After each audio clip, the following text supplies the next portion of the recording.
con ustedes en esta mañana, poder conocerles. Ya teníamos el gusto de haber venido anteriormente, pero nuevamente es un gusto estar con ustedes. Y bueno, gracias Pastor Muñoz por darnos la oportunidad de estar aquí, de poder presentar nuevamente nuestro ministerio y también de predicar la palabra de Dios. Vamos a entrar a la enseñanza de la escuela dominical, primer libro de Samuel 14, hermanos, primer libro de Samuel 14.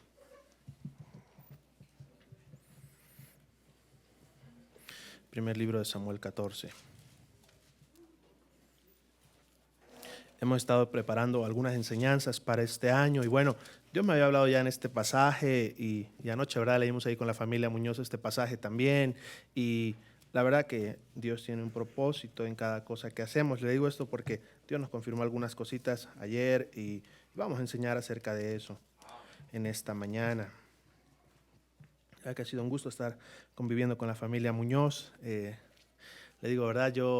Mi esposa y yo todavía no tenemos bebés y estamos orando que Dios nos mande bebés, ¿verdad? Mi esposa perdió un bebé en el primer año que estábamos de casados, actualmente tenemos 3 años y digo, híjole, ¿cómo le hacen ellos con 7 niños, verdad? Bien disciplinados ellos, le digo, a Lucha, nosotros nos podemos arreglar nosotros mismos y ellos son 9, ¿verdad? Y no, me sorprendió, pastor, gracias, la verdad que fue de testimonio.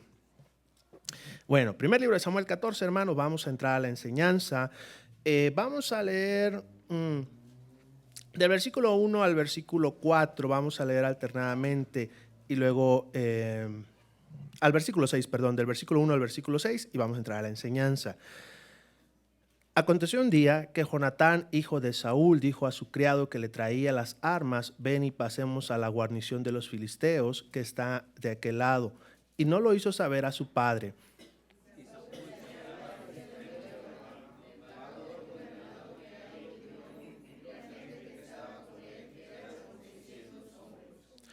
Y Ahías, hijo de Ahitob, hermano de Icabod, hijo de Finés, hijo de Elías sacerdote de Jehová en Silo, llevaba un efod y no sabía que el pueblo que Jonatán se hubiese ido.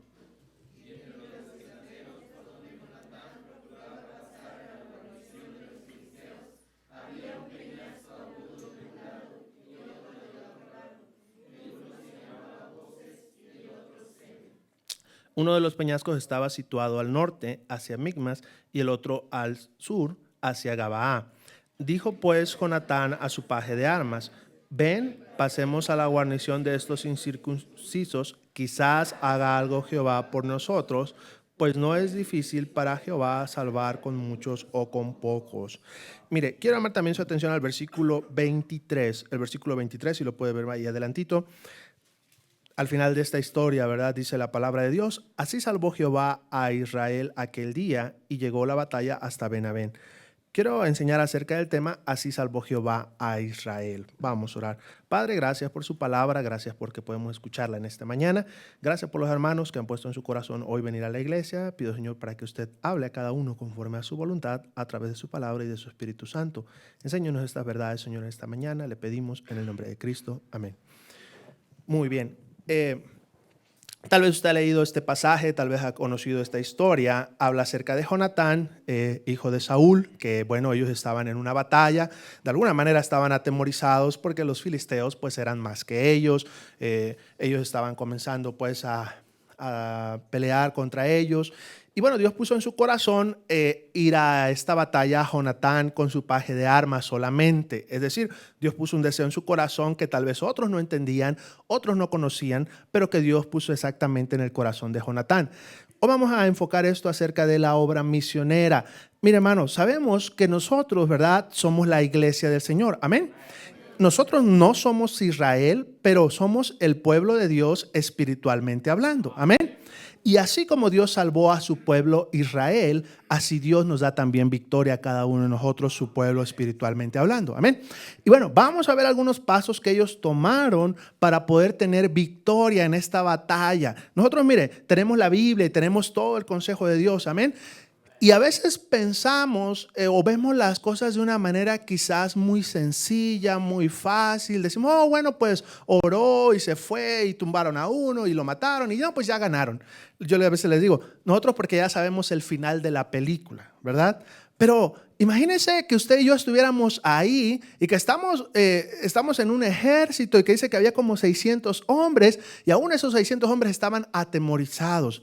Y dice que nada más hubo un hombre que fue Jonatán, que Dios puso en su corazón, y su paje de armas David, que decidió seguirlo para que pudieran desarrollar esta gran victoria que Dios quería dar. ¿Por qué le digo esto, hermano? Nosotros a veces tenemos en nuestra vida personal, en nuestra vida cristiana, en nuestro ministerio, en nuestro llamamiento, circunstancias que a veces pensamos que son imposibles de alcanzar, que son muy difíciles, que solamente Dios tiene que obrar un milagro para que se puedan llevar a cabo. Y déjeme decirle, Dios puede hacer ese milagro. Amén. Y mire, vamos a ver qué pasos ellos tomaron, qué aconteció para que ellos pudieran ver que Dios quería bendecir sus vidas. Mire, ahí en el versículo 1, aconteció un día que Jonatán, hijo de Saúl, dijo a su criado que le traía las armas: ven y pasemos a la guarnición de los filisteos que está en aquel lado, y no lo hizo saber a Saúl su padre. Y sigue hablando, ¿verdad? Ahí. Pero fíjese, lo primero es que hay un mandato. ¿Qué podemos aprender de esa historia? Que había un mandato. Primero, un mandato de parte de Dios hacia Jonatán que fuera a enfrentar a los filisteos. Amén. No fue algo que se le ocurrió a Jonatán, no fue algo que estaba en el corazón de Jonatán, pero fue algo que estaba en el corazón de Dios. Amén. Y Dios le dio este mandato a Jonatán. Ahora, Jonatán era el hijo del rey, que en un sentido, ¿verdad? Espiritualmente hablando, pues podemos decir primero que es como el Señor Jesucristo, ¿verdad? Y él, en un sentido, él era también el rey, o él iba a ser el siguiente rey. ¿Por qué le digo esto? Nosotros podemos identificarnos tal vez con Jonatán o tal vez con el paje de armas, en el sentido que el rey nos ha dado un mandato. Amén. El rey nos ha dado el mandato de ir a todas las naciones y predicar el evangelio a toda criatura. Amén. Tenemos ya un mandato de Dios. Hay un mandato. Dios le dijo a Jonatán, ve, enfrenta a los filisteos. Y Jonatán le dijo a su paje, ven y pasemos. Amén. Había un mandato.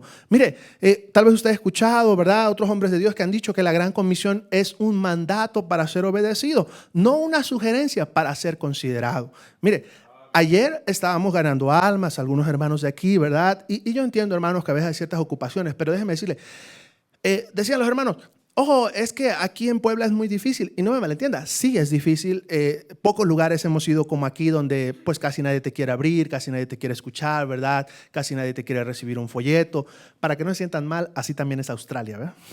No son los únicos, ¿verdad? No se sientan mal y no se sientan desamparados. No, ahorita vamos a entrar en eso en el mensaje, pero le digo esto porque lejos de desanimarnos, eso nos debería animar más, que tenemos un mandato de Dios. Amén. Es decir, no estamos obedeciendo un mandato de un pastor o de una denominación o de una religión, sino de Dios. Amén. Le digo esto porque ayer platicábamos con hermanos que íbamos ganando almas. Al final nos sacaron porque estábamos en una privada, en una colonia privada. Y dije, mire hermano, siempre hay un balance, ¿verdad? Tenemos que ser prudentes, no vamos a ponernos aquí a pelear, pero al final de cuentas debemos entender, y yo admiro eso también que hacía el pastor, de ir a lugares prohibidos, por decirlo así, humanamente hablando, porque tenemos un mandato de Dios que va encima de cualquier autoridad. Amén. Y claro, tenemos que respetar las autoridades, no me malentienda. Pero mire, regresando, hay un mandato. A veces a nosotros se nos olvida que hay un mandato de Dios para ir a predicar el evangelio a todo el mundo. Cuando nosotros Dios puso nuestro corazón para ir a Australia, nos decían algunos hermanos, pero ¿cómo Dios puso tu corazón si tú no sabes inglés, etcétera? Mira, hermano, más que eso, y de verdad no lo digo como una queja, yo pensaba lo mismo. Cuando Dios me llamaba, dije, Señor, pero yo no sé inglés, yo no tengo dinero, yo estoy prietito, ¿verdad? ¿Se acuerda que le decía esa historia? Dije, ¿cómo vamos y nosotros a predicar a Australia? Bueno, porque hay un mandato de Dios. Amén. Nosotros cuando fuimos a Australia, conocí un pastor y algo chistoso. Él nos llevó de una ciudad a otra, de Sydney a Brisbane, como 12 horas. Él nos llevó gratis. Nosotros teníamos que conocer una ciudad en Brisbane, íbamos a conocer a unos hermanos y no teníamos mucho dinero. Entonces él nos dijo, no, yo los llevo y los llevo gratis. Y luego nos dijo, pero ¿cómo tú quisiste venir acá si ustedes no tienen dinero, si ustedes no hablan inglés y todo eso? ¿Cómo? Pues si no van a poder hacer nada, ¿por qué vinieron acá? Porque hay un mandato de Dios. Amén. Dijo, ¿por qué no se quedan allá y mejor alcanzan allá a los mexicanos y todo eso? Porque hay un mandato de Dios de ir a predicar el evangelio a toda criatura. Y yo se lo dije, mire hermano, yo me quedaría allá y muy a gusto, pero ¿qué con el mandato de Dios? Le dije, ¿ya no es vigente hoy en día la gran comisión? ¿Ya no está vigente ir a todas las naciones y predicar el evangelio a todo el mundo? Claro que está vigente, hermanos, porque es un mandato de Dios. Usted recuerda que los mandatos del rey eran irrevocables. Usted sabe la historia de Esther. Cuando ellos al final tuvieron liberación, no se quitó el mandato, no se cambió el mandato. Dieron otro edicto, pero el mandato del rey era irrevocable, hermanos. ¿Por qué le digo esto? Aunque la gente no quiera escuchar aquí en Puebla, hermanos, el mandato de Dios sigue estando vigente de ir a predicarles el evangelio. Amén. Aunque la gente no quiera escuchar en Australia, el mandato de Dios es ir a predicar el evangelio a todo el mundo. Aunque la gente no quiera escuchar en India, el mandato de Dios es ir a predicarles el evangelio a todo el mundo. Aunque la gente no quiera escuchar en Europa, el mandato de Dios sigue siendo ir a predicar el evangelio a todo el mundo. Entonces, ¿qué pasó en esta historia? Que había un mandato, él le dijo, ven y pasemos, vamos a hacer lo que el rey nos ha mandado. Pero fíjese, el versículo 6. Dijo pues Jonatán a su paje de armas, ven y pasemos a la guarnición de estos incircuncisos, quizás haga algo Jehová por nosotros, pues no es difícil para Jehová salvar con muchos o con pocos. Mire, hermanos, además que hay un mandato, hay una causa. Amén. No hacemos esto para vanagloriarnos, para decir que nosotros podemos, que nosotros sabemos. Hay una causa por qué hacemos esto. Y la causa principal es que todas las naciones conozcan el nombre de Jehová. Amén. La gloria de Dios. Mire, la causa, y espero que no me malentienda, la causa en sí no es la gente en el sentido de que la gente quiera o no quiera. Mucha gente dice, no, pues ya no vamos a tocar ahí porque la gente no quiere. No, ¿para qué vamos allá si la gente no quiere? No, ese no es nuestro propósito, eso no es lo que nos mueve, eso no es lo que nos motiva, lo que nos manda. Primero que hay un mandato, pero que hay una causa. La causa es que todas las naciones conozcan el nombre de Jehová como su Dios. Amén. Bienaventurada la nación cuyo Dios es Jehová. Fíjese, y le digo esto, no me malentienda. Como consecuencia va a venir la salvación de los perdidos. Pero la causa principal no es que alguien esté recibiendo el evangelio. Le digo esto y le digo, espero que no me malentienda. Muchos nos decían, ¿para qué vamos a Australia? ¿Para qué vamos a Puebla, verdad? Donde la gente no quiere recibir. Porque hay una causa. Y la causa es que todas las naciones conozcan el nombre de Jehová. Amén. Mire, usted y yo a veces no alcanzamos a entender lo que significa eso, y lo digo con respeto, lo voy a decir nomás un ejemplo. A nosotros se nos hace mucho que nos dé el sol y que nos digan una mala palabra, que nos digan una ofensa, pero eso no es comparado a lo que el Señor Jesucristo sufrió por nosotros. Amén. Porque había una causa. Eso no es comparado con lo que los primeros cristianos padecieron para que usted y yo todavía tengamos cristianismo. Eso no es comparado con lo que otros cristianos hace 20, 30 años sufrieron, gente americana que dejó sus familias, que dejó sus países, que dejó sus tierras, que dejó todo para que usted y yo tuviéramos el evangelio. Amén. Eso no es comparado con lo que los musulmanes hacen de ponerse bombas para llevar un nombre que no es el verdadero nombre. Amén. Ya ve como si hay una causa. Usted sabe, con esto de la guerra con Israel y Palestina y todo eso, no es un pedazo de tierra. En muchos lugares hay tierra donde puedan habitar cualquier población o nación. Pero el problema es la causa. Ellos están llevando el nombre de Alá lo más que pueden. Tienen una causa de la cual están dispuestos hasta a dar su propia vida, a explotar su propio cuerpo. Y usted y yo tenemos una causa por lo que hacemos. Tenemos una causa para ir a predicar el evangelio. Tenemos una causa para apoyar misiones. Tenemos una causa para ofrendar nuestra vida como misioneros. Hay una causa. Y mire, ¿cuál es esa causa? Fíjese, vamos ahí en 2 de Crónicas 6:33. 2 de Crónicas 6:33. Y no sé si alguien puede buscar Juan 17:3. Segundo libro de Crónicas 6:33. No sé si alguien lo tiene, si puede leerlo. Estamos en la escuela dominical. Segundo de Crónicas 6:33. La palabra de Dios, tú oirás desde los cielos, desde el lugar de tu morada, y harás conforme a todas las cosas por las cuales hubiera clamado a ti el extranjero, para que todos los pueblos de la tierra conozcan tu nombre y teman así como tu pueblo Israel, y sepan que tu nombre es invocado sobre esta casa que yo he edificado.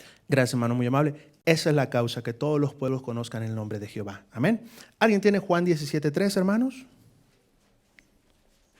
Señor Taylor, lo leo. Pueden participar. Y esta es la vida eterna, que te conozcan a ti, el único Dios verdadero, y a Jesucristo, a quien has enviado. Gracias, hermano, muy amable. Esa es la verdadera causa que tenemos, hermanos, que conozcan al Señor Jesucristo, que conozcan el nombre de Jehová. Amén. Mire, a veces nosotros, y se acuerdan de otros mensajes que hemos predicado, deberíamos tener celo, hermanos, que otras sectas o que ciertas sectas están anunciando mucho el reino y que están anunciando mucho el nombre de Jehová y todo eso. Y no usted le ha tocado a algunos que primero, con el primer versículo que te llegan es este. No, pues la vida eterna es que conozcamos a Jehová, ¿verdad? Esa es la vida eterna.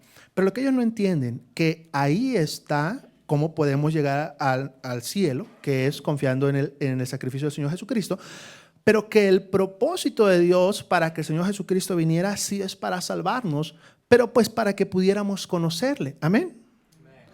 Es decir, no me malentiendan, las dos cosas van de la mano, pero a veces a mí me da celo cómo otras personas que ni siquiera creen en Jesucristo como Salvador, ni siquiera lo creen como Dios, están anunciando que ese es el propósito principal por el cual el Señor Jesucristo vino. Le digo esto, hermano, porque a nosotros nos debería dar celo que ellos que no saben nada, que no tienen una Biblia verdadera, que ni siquiera creen en Jesús como Dios, que ni siquiera tienen la salvación de su alma, están más preocupados por anunciar el nombre de Dios que a veces nosotros mismos. Amén. Ellos están dispuestos a levantarse más temprano, a ir más cuadras, a ir más personas, a ir con más tiempo, a ir con más veces en la semana.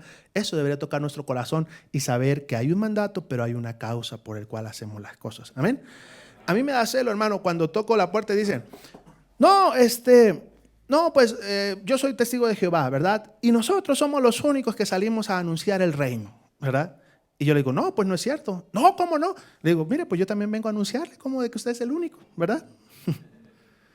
Y le digo esto, hermano, porque nosotros que tenemos el mensaje verdadero, que tenemos un mandato y que tenemos una causa, deberíamos ser los primeros que estamos anunciando. Pero vamos a avanzar. 1 Samuel 14, hermanos. Fíjese, 1 Samuel 14, 7.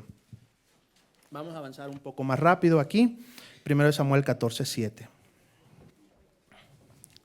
¿Qué más hubo en esta historia por la cual Dios dio una gran victoria? Primero, había un mandato, hay una causa, pero fíjese en el versículo 7, ¿qué más hay ahí? Y su paje de armas le respondió, haz todo lo que tienes en tu corazón, ve pues, aquí yo estoy contigo a tu voluntad. ¿Qué hubo ahí también? Hubo obediencia. Mire, hermanos, nosotros a veces lo que más nos hace falta no es dinero, y no me malentienda, necesitamos recursos para hacer la obra de Dios, pero a veces lo primero que necesitamos es obediencia. Amén. Si nosotros somos obedientes, Dios nos va a dar los recursos, Dios nos va a abrir las puertas, Dios nos va a dar todo lo que necesitamos. Pero Él sabe que a veces no somos obedientes a hacer. Por ejemplo, nosotros a veces decimos, no, pues ¿para qué vamos si no nos quieren abrir? ¿Verdad? Ya nos dimos por vencidos antes de ir, ¿verdad? Y Dios nos dice, espérame, a ti no te toca abrir, a mí me toca abrir, a ti te toca ir. Amén. A ti te toca obedecer. Le digo esto, hermano, porque Dios no puede dar victoria si no hay obediencia. A veces nosotros nos ponemos a razonar mucho. No, pero es que si vamos y si nos dicen que sí, y si nos dicen que no, y si nos rechazan la visa, y si nos la dan, y si esto, y si lo otro. Nada más Dios quiere obediencia. Y si me voy al colegio y luego no la hago y luego se me acaba el dinero. Dios quiere obediencia. Dios sabe cómo va a hacer las cosas. ¿Se acuerdan? Anteriormente había predicado. Dios no está preocupado. Ay, ¿cómo le voy a hacer si llamé al más pobre de Puebla a ir al colegio bíblico? ¿Cómo le voy a hacer? Dios no está preocupado. Dios tiene todos los recursos. Lo voy a decir con respeto. ¿Qué tal si Dios dice, llamé al más viejito de Puebla, ¿cómo le voy a hacer? Dios tiene los recursos. Llamé al más enfermo, ¿cómo le voy a hacer? Dios tiene los medios. Llamé al menos capacitado, ¿cómo le voy a hacer? Dios tiene los recursos. Le digo esto porque a veces nosotros nos ponemos como a dialogar con Dios, pero Señor, pero si te diste cuenta, y Dios sabe, Él nada más quiere obediencia. Le digo yo a veces cuando Dios me decía, poner mi corazón a Australia, decía, Señor, pero yo a Australia, ¿cómo? Dios me decía, tú ve nada más, tú obedece. Y mire, ¿qué más hubo en esta historia? El versículo 8. Dijo entonces Jonatán, vamos a pasar a estos hombres y nos mostraremos a ellos. ¿Qué hubo en esta historia? Hubo un mandato, hubo una causa, hubo obediencia, pero también hubo determinación. Él decidió que iba a hacer lo que Jonatán le había mandado. Mire, hermanos, nosotros necesitamos determinación para obedecer los mandatos de Dios o el deseo de Dios. Amén. Mire, determinación no es como algunos se imaginan, ¿verdad? Voy a declarar lo que por fe en este año voy a estar en Australia. No. Voy a declarar que por fe en este año voy a ser millonario. No. Determinación quiere decir, yo sé que Dios quiere esto, por su gracia, yo lo voy a poner por obra, Él va a poner los medios, yo solamente voy a poner mi disposición a sus manos, a sus pies. Amén. Le voy a decir cuál es la diferencia. Mire, determinar es decir que cuando usted escucha algo, usted decide obedecerlo por fe. Usted no sabe qué va a venir más adelante, pero usted pone su deseo, su corazón, su persona para hacer eso que Dios ha mandado. Eso es determinación. Determinar es decidir hoy que va a hacer lo que Dios le ha mandado para mañana, para pasado, para el resto del año. Amén. Yo escuché una predicación que cambió mucho mi vida, que decía eso, un predicador, algún mensaje parecido, decía, no decidas el sábado si vas a ir a ganar almas. Decide hoy ir a ganar almas. Y si tú decides hoy ir a ganar almas, nada te lo va a impedir el sábado, al menos de que ya estés allá en su presencia. Amén. O en una sala de hospital o en una cárcel. Pero fuera de eso, si tú decides hoy ir a ganar almas el sábado tú vas a estar ganando almas. Como tú vas a decidir hoy, vas a determinar hoy, cuando te hablen el lunes y te digan, te invitamos al cumpleaños de quién sabe quién el sábado, no puedo porque voy a ir a ganar almas. Oye, pero vino la abuelita el viernes. Híjole, pero no puedo porque voy a ir a ganar almas. Porque tú determinaste hoy. No determine el sábado a las 8 de la mañana, a las 9, a las 10. Iré, no iré, me levantaré, no me levantaré. Algunos a lo mejor agarran así el pétalo de la flor, ¿verdad? Voy, no voy, ¿verdad? Me paro, no me paro. No. Determine hoy. Dígale, Señor, ayúdame a ser fiel hoy. ¿Sabe que ellos no estaban diciendo, oye, pero qué tal si vamos y luego no vamos? Y ellos determinaron hacer lo que Dios les había mandado. Amén. ¿Usted ha determinado en este año seguir al Señor? Amén. ¿Usted ha determinado en este año afirmarse en las cosas de Dios? ¿Usted ha determinado en este año empezar a diezmar, quizás, empezar a apoyar a misiones, empezar a hacer cosas que antes no había hecho? Y no me malentienda, yo ni los conozco, hermanos, pero nosotros necesitamos determinar hoy, no cuando vengan las circunstancias. Cuando vienen las circunstancias y son adversas, pues ya decimos, no, pues yo quería, pero pues Dios no permitió. No, necesitamos determinar hoy. Y claro, hay circunstancias que a veces nosotros no podemos controlar. ¿Qué tal si usted determina hoy? Y como le decía, Dios le llama a su presencia. Bueno, pero usted estaba determinado a hacer la voluntad de Dios. Amén. Y fíjese, vamos a continuar. Versículo 9. ¿Qué hubo además ahí? Dice, si nos dijeran así, esperad hasta que lleguemos a vosotros, entonces nos estaremos en nuestro lugar y nos subiremos a ellos. Mas si nos dijeren así, subid a nosotros, entonces subiremos porque Jehová los ha entregado a nuestra mano y esto no será por señal. ¿Qué podemos ver ahí? Que además hubo obediencia, determinación. Hubo oración, hermanos. Mire, hubo oración. No, esto de orar, hermanos, no es algo místico, como dicen. Es decir, no es, a nosotros nos decían en el colegio bíblico, ¿verdad? Tú que estás buscando una esposa, algunos dicen, bueno, voy a poner aquí una coca y voy a orar y si la coca se cae, pues sí es la voluntad de Dios, ¿verdad? Y si no se cae, pues no es la voluntad de Dios, ¿verdad? Y dice que algunos hasta oraban así, ¿verdad? Para que la coca se cayera y todo eso, ¿verdad? Eso no es orar, no es algo místico. Orar es que tú le expresas a Dios algo que Dios ya lo conoce de antemano, pero Él quiere escucharlo de nuestros labios para hacernos entender algo a nosotros y entonces Él obrar como de por sí Él iba a obrar. Amén. Usted sabe, Dios siempre responde las oraciones. A veces es sí, a veces es no, a veces espera, pero Dios siempre responde las oraciones. Dios siempre está obrando en nuestra vida. ¿Por qué le digo esto? ¿Cómo podemos ver que hubo oración? Él dijo, Dios me dijo esto. Dios me dijo que si no dicen esto va a pasar esto y si no pasa esto, pues va a pasar esto. Gente que ora sabe cuando Dios le está respondiendo. Gente que no ora no sabe cuando Dios le está respondiendo. Ay, pastor, pues se me abrió esta puerta grande, ¿verdad? Yo estaba orando por un trabajo y mire, ese trabajo cae los domingos, en la mañana, en la tarde y los miércoles y los jueves. Y, no, pero yo sé que es de Dios. Y, espérame, tú estabas orando por un trabajo que te permitiera tener recursos para seguir en los caminos de Dios y ahora ese trabajo que viene de Dios te aparta completamente de las cosas de Dios. Espérame, como que no estamos orando, ¿verdad? Porque no estamos discerniendo cuando algo viene de Dios. Si usted ora, va a discernir cuando algo viene de Dios. Y si usted ora, va a discernir también cuando algo no viene de Dios. Le digo esto, hermano, porque mire, hay cosas que solamente usted y Dios pueden entender. Solamente usted y Dios, o Dios y usted pueden tratar. Amén. Hermanos, hace falta mucha oración en nuestra vida, y lo digo personalmente, para que podamos discernir el camino que Dios quiere que tomemos. Y mire, después de que hubo oración, ¿qué más hubo? En el versículo 11. Se mostraron pues ambos a la guarnición de los filisteos, y los filisteos dijeron: he aquí los hebreos que salen a las cavernas donde se habían escondido. Y sigue hablando. Después de que hay oración, hay acción. Amén. Mire, muchos de nosotros nos gusta esa frase, de verdad. Oiga, hermano, le invitamos a la ruta. Voy a orar, ¿verdad? Oiga, hermano, le invitamos a una clase. Voy a orar. Oiga, hermano, le invitamos a un ministerio. Déjeme orar, ¿verdad? Si de verdad estuviéramos orando, habría acción en nuestra vida. Cuando tú oras, no puedes quedar igual. Si tú pasas acá al altar y dices: Señor, ayúdame a dejar estas amistades, cuando regresas a tu casa y vengan las amistades, no vas a actuar igual. Cuando Dios te dice: pasa, ya es un compromiso conmigo, cuando sales, no vas a salir igual. Hay una acción. Va a pasar algo. ¿Por qué le digo esto? A muchos de nosotros nos gusta esa frase de vamos a orar y déjeme orar y todo eso. Y la verdad creo que lo usamos muy a la ligera, como nada más para darle vueltas a las cosas. Si de verdad estuviéramos orando, muchas cosas estarían pasando en nuestras vidas, y como consecuencia, como iglesias, y como consecuencia, como país y como pueblo de Dios.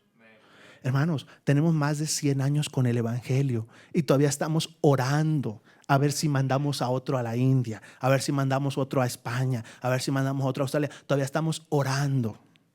Si de verdad estuviéramos orando, estaríamos haciendo más por el Señor. Cuando alguien de verdad ora, va a haber acción en su vida. Y no me malentienda, le digo, a veces Dios dice espera, a veces Dios dice adelante. Dios sabe cómo responde, pero va a haber un cambio en nuestra vida. Mire, y después de que hubo esta acción de que Dios los guió a hacer algo, fíjese que hubo después en el versículo 12. Y los hombres de la guarnición respondieron a Jonatán y a su paje de armas y dijeron: subid a nosotros y os haremos saber una cosa. Entonces Jonatán dijo a su paje de armas: sube tras mí, porque Jehová los ha entregado en manos de Israel. Cuando oramos hay acción, pero también hay una respuesta de Dios. Dios responde conforme a su voluntad, pero Dios responde cuando hay oración y hay acción. Amén. Muchos de nosotros decimos: pastor, yo quiero aumentar mi promesa de fe, déjeme orar.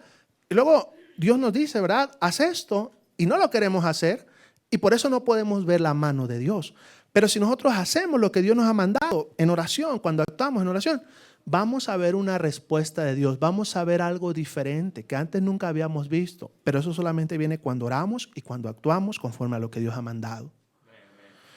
Mire, hermanos, otra vez, si nosotros de verdad orásemos, Dios nos guiaría a actuar en algo. Y si nosotros de verdad actuáramos, claro que Dios iba a actuar. Amén. Espero que no me malentienda, pero Dios no va a hacer lo que Él nos ha mandado hacer a nosotros. Amén. Pero Dios va a hacer lo que nosotros no podemos hacer cuando nosotros hicimos lo que sí podíamos hacer. Amén. Mire, le voy a poner un ejemplo y de verdad no quiero sonar jactancioso. Cuando Dios me puso en mi corazón para ir a Australia, digamos que yo fui obediente y dije: Señor, pues yo voy a Australia. Yo ni sabía ni cómo. Yo determiné, le dije a mi pastor: mire, pastor, pues Dios me ha llamado a Australia. Dijo: comienza a visitar iglesias. Ahorita, como le digo, vemos casi el final de la película, porque ya fuimos, ya regresamos y todo. Pero en aquel tiempo para mí sonaba como una locura, y para muchos, ¿cómo ir a Australia? Casi 50,000 pesos de vuelos y visas y todo. ¿Y cómo? Y luego Dios fue dando, ¿verdad? Empezamos a visitar iglesias. Y hubo oración. Yo dije: Señor, provéenos para el viaje, ¿verdad? Tú sabes que necesitamos hacer ese viaje. Pero después de esa oración hubo una acción. Yo empecé a visitar iglesias y fui a preguntar qué necesitaba para una visa australiana. Pregunté, y mire, como le decía, y ahorita vamos a entrar a otro, que luego hay ciertas dificultades, ¿verdad? Pero es parte del proceso. Cuando yo fui, había nada más un policía y me dijo: pues esto que está aquí escrito. Y yo le dije: pero yo vi otras cosas. No, pues es esto ya. Y casi no me querían dar informes, ni siquiera me metieron a una oficina, nada más ahí por una ventanita y todo eso. Y luego, y ya dije: bueno, pues démelo, y lo llené. Y le dije: ¿y cómo voy a saber si me autorizan la visa? No, pues si te la autorizan te van a hablar, y si no, pues no. Dije: bueno, está fácil, ¿verdad? Entonces, ya le entregué mis papeles y todo, y nos fuimos a Estados Unidos a visitar unas iglesias, y pues, ¿qué cree? No me hablaron, ¿verdad? Entonces dije: no, pues a lo mejor Dios no me dio la visa. Y cuando estábamos en Estados Unidos, me llegó un correo donde ya me afirmaban o me daban la visa. cuando estábamos en Estados Unidos nos dieron la visa. Y fíjese cómo Dios obró, creo ya le había platicado un poquito de eso. Nosotros, el gobierno un mes antes, el de Estados Unidos, nos selló para salir el 12 de noviembre de Estados Unidos. Y un mes después nos llegó esta carta del gobierno de Australia que nos autorizaba a entrar a más tardar el 13 de noviembre. El gobierno de Estados Unidos dice, tú tienes que salir a más tardar el 12 de noviembre, y el gobierno de Australia dice, tú tienes que entrar a más tardar el 13 de noviembre. Entonces, cuando me decía, ¿cuándo va a ir a Australia? Pues entre el 12 y el 13, ¿verdad? Y bueno, entonces ya estábamos preparados. Y empezamos a tratar de juntar dinero y no podíamos y todo. Y fue cuando le decía que empezamos a orar y a obrar. Y entonces Dios dio una respuesta. Un hermano que no nos conocía, le escribimos un email, él nos invitó a una conferencia y nos mandó los boletos de avión. Mire, hermano, lo que quiero decir, de verdad, no quiero que usted me malentienda. No, nosotros no tenemos nada de mérito, no. Pero sí hay que entender que cada uno de nosotros tenemos una responsabilidad en la obra de Dios. Yo hubiera sido irresponsable si no hubiera ido a preguntar sobre una visa o no hubiera ido a llenar un formato. Y no me malentienda, hermano, le digo, yo no tengo mérito. Dios hizo todo. Pero hay cositas que nos corresponden a nosotros como cristianos hacer para ver una respuesta de Dios. Mire, cuando llegamos allá, me dijo un hermano, oye, ¿y tú tenías mucho dinero en México? Y le digo, pues como $200, como 3,000 pesos, ¿verdad? En mis grandes cuentas de banco. Y luego me dijo, ¿o tenías un sponsor para venir acá? Le dije, no, pues yo le puse ahí que no tenía ningún sponsor. Yo no conocía a nadie en ese tiempo cuando yo la solicité. Yo la solicité sin conocer a nadie. Después el pastor Hester que nos invitó, él fue el que nos mandó los boletos, fue después que lo conocí. Pero bueno, él me dijo, ¿cómo te dieron una visa? A nadie le dan una visa que no tenga el dinero para venir acá o que tenga un sponsor aquí. A nadie le dan una visa. Le dije, yo no sé, yo nomás pregunté, ¿verdad? Y me la dieron, ¿verdad? Pero le quiero decir, Dios hace lo que nosotros no podemos hacer. Pero Él no va a hacer lo que Él nos ha mandado a nosotros, que sí podemos hacer. Y eso es todo como pueblos de Dios. A veces decimos, ay Señor, que salieran más misioneros. Dios dice, mijo, ¿y tú cuánto estás dando para que salgan más misioneros? Amén. Ay, que hubiera más misioneros de nuestra iglesia. Mijo, ¿por qué no levantas tú la mano para que haya más misioneros de tu iglesia? Ay, que hubiera más ganadores de almas. Mija, ¿por qué no vas tú a ganar almas este sábado? Muchos dicen, mire, a todos nos gusta, no sé aquí quién le va a los Tigres, ¿verdad? Tigres campeón, ¿verdad? Si algunos le van a los Tigres. Todo el mundo, el que queda campeón, no, era mi equipo, yo siempre he leído desde los 5 años, ¿verdad? A todos nos gusta el que queda campeón, ¿verdad? Pero mire, para que quedara campeón hubo un proceso, ¿verdad? Pero ¿por qué le digo esto? A todos nos gusta cuando la iglesia está llena, cuando la ven viene llena, cuando se llena la pared de misioneros, cuando todo eso. Para que eso pase, cada uno debemos tener parte. Amén. Ya cuando, no, pues es que ahorita está muy poquito, está muy solo, todo eso, ya después yo me integro, ¿verdad? Ya cuando esté todo arreglado, ¿verdad? Pero para que eso pase, nosotros debemos tener parte. ¿No le gustaría a usted que dijera, no, yo me acuerdo que en aquel tiempo no apoyamos tantos misioneros, pero yo dupliqué mi promesa de fe y luego vino otro misionero y luego vino otro? Pero usted va a tener parte. No, yo me acuerdo que nomás había un misionero en nuestra iglesia y no, hombre, pues yo levanté la mano y luego otro y luego otro. Y mire, ahora ya somos tantos. Amén. Y mire, como le decía, Dios obra en cada uno de manera diferente, pero cada uno tenemos parte en su obra. Y mire, vamos a terminar. ¿Qué más hubo ahí? El versículo 12, cuando hubo una respuesta de Dios, fíjese el versículo 13. Subió Jonatán trepando con sus manos y sus pies y tras él su paje de armas. Y los que caían delante de Jonatán, su paje de armas que iba detrás de él, él los mataba. Y bueno, sigue hablando. Cuando hay una respuesta de Dios, hay nuevos retos por los cuales necesitamos seguir trabajando. Amén. Mire, usted no piense, oh, pues nuestro reto más grande era tener la conferencia o tener tal cosa. Ese era un reto en ese momento, pero Dios le va a poner nuevos retos para que sigamos avanzando. Amén. Para mí el primer reto era visitar la primera iglesia. Yo me acuerdo, a mí se me hacía lo más grande del mundo, no sabía ni qué iba a decir. Yo le dije al hermano que me invitó a la conferencia, mire hermano, me decían, oh, misionero, bienvenido y todo. Y yo decía, ¿a quién le hablan? Ah, no, soy yo, ¿verdad? Yo soy el misionero, ¿verdad? Entonces dije, híjole hermano, yo ayer estaba ahí sentado como cualquier hermano y ahora ya soy misionero, ¿verdad? Pero ahí le va. Ya estábamos ahí, presentamos, hicimos las tarjetas y todo. Y dije, bueno, ya por lo menos sé presentar mi video, ¿verdad? Ese era el reto más grande que tenía. Y después, híjole, ¿y ahora cómo lo hacemos para las visas y todo? Bueno, ya por lo menos sacamos la visa. Y luego, híjole, ¿ahora cómo lo hacemos para los boletos? Bueno, ya sacamos los boletos. Y luego, cuando estaba allá, casi también perdíamos el vuelo y todo, hermano. Y Dios nos ayudó y pudimos hablar un poquito ahí en inglés y todo eso, ¿verdad? Y Dios nos ayudó y nos recuperaron el vuelo. Y dije, bueno, ya por lo menos ya fuimos. Y hermanos, Dios siempre pone nuevos retos porque Él quiere que sigamos trabajando en su obra. ¿Se acuerdan? El primer reto de Jonatán era que se levantaran y que fueran. Luego que llegaran, luego que vieran, luego que esperaran la respuesta, luego que ya tenían la respuesta, pues empezar a matarlos. Y luego ya que los venían matando, aquel los remataba, ¿verdad? Pero le digo, hermano, porque algunos van a decir, oh, pues no que era la conferencia lo más importante. No, pues ya, ¿para qué? No, ese era un reto, pero ahora Dios quiere un reto más grande para con usted y para conmigo. Siempre que hay una respuesta, que hay acción, hay nuevos retos que enfrentar. Pero fíjese qué viene con ese reto. El versículo 14. Esta fue la primera matanza que hicieron Jonatán y su paje de armas con como 20 hombres en el espacio de media yugada de tierra. Y hubo pánico en el campamento y por el campo. Y entre toda la gente de la guarnición y los que habían ido a merodear, también ellos tuvieron pánico y la tierra tembló. Hubo pues gran consternación. ¿Qué vino después de que ellos afrontaron esos retos? Ahora sí vino la victoria. Amén. Dios da la victoria y Dios tiene todo el poder, pero Él quiere usarnos a nosotros para dar esa victoria. Amén. Mire, Dios podía haber hecho como había hecho antes, que a veces caían piedras y granizos y todo eso, y Dios lo podía hacer. Pero Él quiso usar a Jonatán y a su paje de armas para dar esa gran victoria. Amén.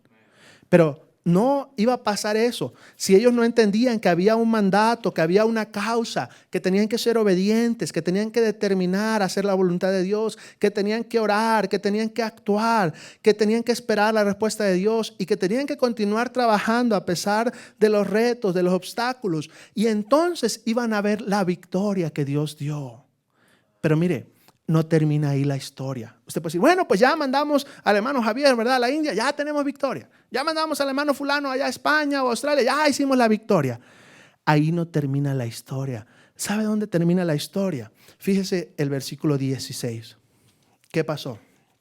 Mire, en el versículo 14 dice que nada más mataron como a 20. Usted puede decir, ay, eso no es mucho, pero para lo que ellos representaban era mucho. Pero fíjese, y los centinelas de Saúl, versículo 16, vinieron desde Gabaa de Benjamín como la multitud estaba turbada e iba de un lado a otro y era deshecha. Entonces Saúl dijo al pueblo que estaba con él, pasad ahora revista y ved quién se haya ido de ellos. Y pasaron revista y aquí que faltaba Jonatán y su paje de armas y trajeron el arca de Dios. Y sigue hablando, ¿verdad? Cuando pelearon y llegaron al versículo 23, así salvó Jehová a Israel aquel día y llegó la batalla hasta Ben-Abén. Mire, hermanos, ahí está hablando. No solamente mataron a esos 20, sino que pudieron matar a muchos del campamento de los filisteos. Otros huyeron. Pero después de que vino esa victoria, ¿sabe qué pasó? Hubo inspiración para otros a seguir haciendo la obra de Dios. Amén. Mire, lo que yo quiero que usted me entienda. Lo importante no es aquí un servidor que llegue a Australia, no es que el hermano Javier llegue a India, no es que el hermano fulano llegue a España o que llegue a Francia, y no me malentienda, eso es uno de los objetivos. Pero ¿sabe cuál es lo más también que debemos pensar más adelante? Que si nosotros estamos inspirando a otros para que hagan la obra de Dios. Y yo no estoy hablando nada más como misioneros tenemos un compromiso de inspirar a otros a hacer la obra de Dios. Amén. Pero estoy hablando como cristianos y como iglesias, si estamos inspirando a otros. ¿Usted quiere que su iglesia sea un testimonio que digan, mira, en ningún lado apoyan misiones, pero ahí en la iglesia de Puebla, del pastor Muñoz, sí apoyan misiones? Tú sigue adelante, sé un misionero. ¿O qué quieren que digan de nosotros? No, pues en ningún lado apoyan, ni menos vayas allá a México, no, porque ahí menos apoyan. ¿Verdad? Ya no hay que hacer nada, ya, mejor comamos y muramos, ¿verdad? Porque... Mire, le digo esto, hermano, porque nosotros a veces no entendemos el impacto que podemos hacer a la vida de otros si somos obedientes a la voluntad de Dios. Mire, Dios nos permitió en este verano pasado ir a Costa Rica y Panamá. Y le digo, a veces nosotros no sabemos, eso nos enriquece nuestro conocimiento o nuestra experiencia. Allá en Costa Rica, Panamá, en lugares de Centroamérica, a nosotros nos consideran como una nación grande, como una nación avanzada, como gente que apoya. Misioneros vienen de Costa Rica, de Nicaragua, de Guatemala a buscar apoyo acá a México. Amén. Y le digo esto, hermano, porque ¿qué respuesta estamos dando nosotros? Y le digo eso todos como iglesia, no estoy diciendo nada más esta iglesia, no estoy diciendo nada más este pastor, estoy diciendo todos como iglesias, como cristianos, ¿qué respuesta estamos dando nosotros hacia la obra de Dios? Amén. ¿Sabe por qué muchos vamos a Estados Unidos a buscar apoyo? Porque sabemos que hay iglesias que han aprendido a dar, a sostener la obra de Dios. Amén. ¿No le gustaría que en 5 años, que en 10 años, que en 20 años, no sabemos, gente pensara en México como que está enviando misioneros, que está sosteniendo misioneros, que están tomando en serio la obra de Dios? Pero eso no va a ser obra de la casualidad. Eso va a ser por el impacto de cada creyente en su obra. Eso no va a suceder cuando, el nuevo presidente, que ahora se convierta Carlos Slim. No, no, no. Eso va a ser con el impacto de la vida de cada creyente. ¿No le gustaría a usted que el mundo dijera, mire, y yo lo digo con respeto, sí estamos enviando misioneros, y ahorita voy a hablar de otros misioneros, pero hermanos, aún podemos hacer más, aún nos falta hacer mucho más. México tiene la capacidad para enviar a 50 misioneros que estamos en diputación. México tiene la capacidad. Amén. Nosotros tenemos la capacidad de apoyar más misioneros. Mire, yo conozco a alguien que como persona, como familia, separa un porcentaje de sus ingresos. Dice que a veces puede apoyar hasta 10, 15 misioneros él solito. Una sola persona. Y con 500 pesos, a veces con 1,000 pesos. ¿Por qué le digo eso? Imagínense, a veces esa es la capacidad que tenemos como iglesia. Y no me malentienda, hermanos, yo no estoy renegando, yo agradezco las ofrendas, todo. Yo me pongo en el lugar de cada creyente, de como iglesias, de como cristianos. ¿Qué impacto estamos haciendo verdaderamente a la obra de Dios? ¿Qué tan en serio estamos con esto de llevar el evangelio a todo el mundo? Nuestras ofrendas pequeñitas, y como le digo, pequeñitas en el sentido de todo lo que Dios nos ha dado. Amén. No estoy diciendo, le digo, como malagradecido, no. Yo estoy diciendo, a veces tan poquito que damos a Dios y Dios lo usa de gran manera. ¿Cuánto más podríamos hacer de impacto y de diferencia en nuestra vida, en la vida de un misionero, en un país donde nos está predicando y en general en el mundo entero, que supieran que los mexicanos tomamos en serio la obra de Dios? Vino inspiración a otros. Mire, le menciono rápido. Por ejemplo, ha habido misioneros en la historia como Adoniram Hudson Taylor, David Livingstone, Jim Elliot, que han inspirado a otros para que pudiéramos ser misioneros. Amén. Tal vez usted ha leído libros, tal vez ha visto películas, y muchos de esos han inspirado a otros. Pero mire, ahora en nuestra historia actual también hay misioneros como hermano Juan Álvarez, 20 años casi en España, un país duro, un país caro, y él por 20 años ha predicado fielmente. Amén. Un hermano como el hermano Fidel Silva, yo tuve el gusto de conocerlo, tal vez sin mucho estudio, sin mucha preparación académica. Él mismo lo dice, está en un país tan lejano como Bolivia haciendo la obra de Dios. Y por casi también 20 años, yo creo que más, no sé. Hermano Miguel Triano en Ghana, África, enfermedades, malaria, inglés, un montón de cosas que ellos han seguido adelante para hacer la obra de Dios. Hermano Víctor Gallo, alcanzando a tribus y ciudades en Ecuador. Usted está viendo una obra que le está haciendo. Hermano Jonathan Garza, alcanzando judíos y gentiles en Ucrania, aprendiendo ruso y ucraniano. No está escuchado, dicen que el hermano habla mejor el ruso que el inglés. Estamos en la misma agencia. Estábamos en una capacitación y nos decía un líder de un equipo allá en Ucrania y en Rusia que él se comunica con el hermano Garza en ruso porque en inglés les cuesta trabajo. No, usted me entiende, hermanos. A veces nosotros pensamos que el inglés es difícil. Ahora imagínese el ruso. Un mexicano aprendiendo ruso y hablando un ruso fluido. Hugo Rebollar es mi cuñado, hermanos. Él lleva casi 3 años trabajando en Israel. No sé si usted alcanza a entender, pero Israel es un país que considera como terrorismo religioso la predicación del evangelio. Y por casi 3 años trabajando. Y otros hermanos que Dios ha usado. Esos sirven de inspiración a otros para que hagamos la obra de Dios. Amén. Y yo no estoy hablando nada más de misioneros. Estoy hablando de cada creyente que podemos tener una parte en la gran obra de Dios y que es de gran impacto. Amén. Recuerde cómo Dios dio esta victoria. Hubo un mandato, hubo una causa, hubo obediencia, hubo determinación, hubo oración, hubo acción, hubo una respuesta de Dios. Tuvieron que continuar trabajando, Dios dio la victoria y Dios inspiró a otros a través de eso. Vamos a orar. Padre, gracias por su palabra, gracias por los hermanos, por su deseo de escuchar y de aprender. Ayúdenos a cada uno de nosotros a poder determinar en este año, participar más activamente de su obra. Que cada uno de nosotros tengamos una parte de lo que usted está haciendo en este mundo para alcanzar con el Evangelio. Obre, Señor, en cada uno de nosotros conforme a su voluntad. En el nombre de Cristo.